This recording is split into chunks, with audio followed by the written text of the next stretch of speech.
तैयार हो जाएं एक क्रिस्पी और मज़ेदार ट्रीट के लिए। हमारे पास एक ऐसा प्लेटर है जो अलग अलग तरह के क्रिस्पी, क्रंची और बहुत ही मज़ेदार पकौड़ों से भरा हुआ है। खाने के शौकीनों, welcome back to Asifa Kausar's cooking. अगर आप पहली बार चैनल पर आए हैं तो चैनल को सब्सक्राइब कर लीजिए। तो सबसे पहले मैं यहाँ पर आलू ले रही हूँ, 2 आलू। तो फिर आलू को हमें इस तरह से पतला पतला काट लेना है। आलू को मैंने पतला पतला काट लेना है, बहुत मोटा या फिर बहुत पतला नहीं काटना है। उसी तरह से मैं यहाँ पर पतले पतले बैगन के स्लाइसेस भी काट ली हूँ।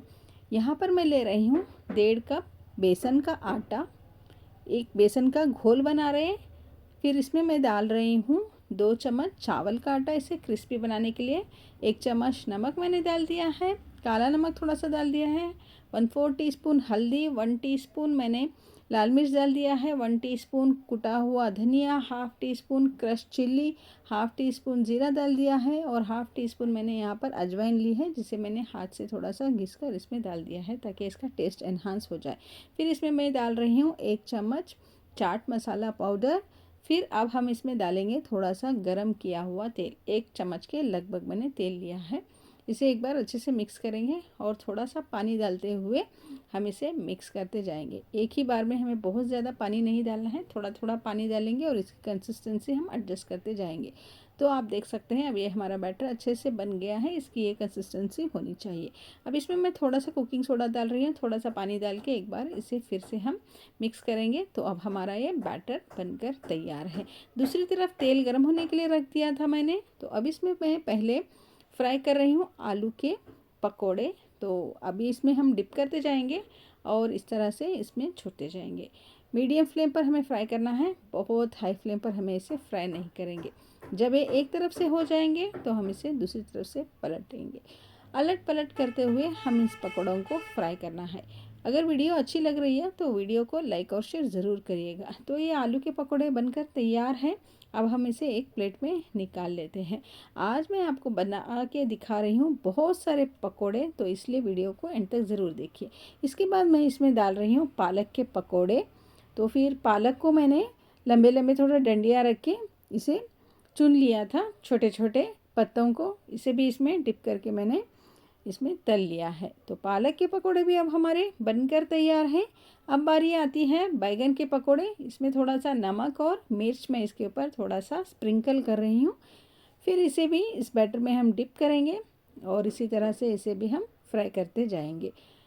अब इसको भी हम दूसरी तरफ से पलटेंगे। देखिए कितने फूले फूले हमारे ये पकोड़े बनकर तैयार हो रहे हैं। तो इसको भी अलट पलट करते हुए मैंने फ्राई कर लिया है और निकाल लिया है। तो चौथे पकोड़े हमारे हो रहे हैं उबले हुए अंडों को पहले ही मैंने उबाल कर इसके पीसेस कर लिए थे और मैंने इसके 4 पीसेस इस तरह से किए थे। उसे भी मैंने इसे बैटर में डिप किया है और इसे फ्राई कर लिया है अलट पलट करते हुए। तो ये भी बहुत ही फूले फूले और बहुत ही मज़ेदार ये पकोड़े बने थे। तो एक ही बैटर में हम बहुत सारे आज पकोड़े बना रहे हैं। तो आलू के भी पकोड़े हमारे बनकर तैयार हैं। अब बारी आती है बनाने की सबसे टेस्टी, मेरा फेवरेट मिर्ची पकोड़ा या मिर्ची वड़ा। तो इसे भी बैटर में मैंने इसके अंदर फिलिंग कुछ भी मैंने नहीं भरी है, चाहे तो आप इसकी फिलिंग भी कर सकते हैं, लेकिन यहाँ पर विदाउट फिलिंग ही मैं इसे फ्राई कर रही हूँ। इसे भी अलट पलट करते हुए मैंने इसे तल लिया है। अब आखिर में जो बैटर हमारा बचा है उसे पूरा करने के लिए मैं इसमें डाल दी हूँ कटी हुई लंबी लंबी प्याज और इसे भी मैंने तल कर रख लिया है। प्याज के पकोड़े भी अब हमारे अच्छे से बनकर तैयार हैं। बहुत ही मज़ेदार, बहुत ही क्रिस्पी 6 तरह के पकोड़े मैंने एक तरह के बैटर से ही मैंने बनाए हैं। बहुत आसान है बनाना और बहुत ही मज़ेदार, बहुत ही क्रिस्पी बनते हैं। एक ही तरह के पकोड़े खाकर अगर थक गए हैं तो फिर आज आप इसे अपने घर में ज़रूर ट्राई करिएगा। एक बैटर से डिफरेंट टाइप्स ऑफ पकोड़ास। सारे पकोड़ा बहुत ही टेस्टी, कुरकुरे और बहुत ही मज़ेदार बने थे। एक से बढ़कर एक ये पकोड़ा बनकर तैयार थे। तो प्याज के पकोड़े बना लिए थे, मिर्ची के पकोड़े, ये है बैगन के पकोड़े, फिर ये भी है बैगन का ही पकोड़ा और ये है फुला फुला अंडे का पकोड़ा या अंडे का बोंडा, ये है आलू का पकोड़ा और ये रहा हमारा बहुत ही क्रिस्पी कुरकुरा पालक का पकोड़ा। तो लीजिए बनकर तैयार है हमारा पकोड़ा प्लैटर।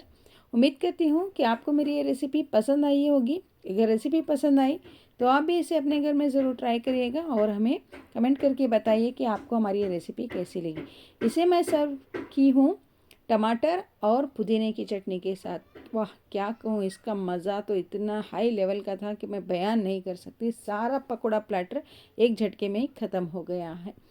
तो अगर वीडियो अच्छी लगी तो लाइक शेयर और चैनल को सब्सक्राइब करना ना भूलिएगा। मिलती हूँ नई वीडियो के साथ, तब तक के लिए थैंक यू।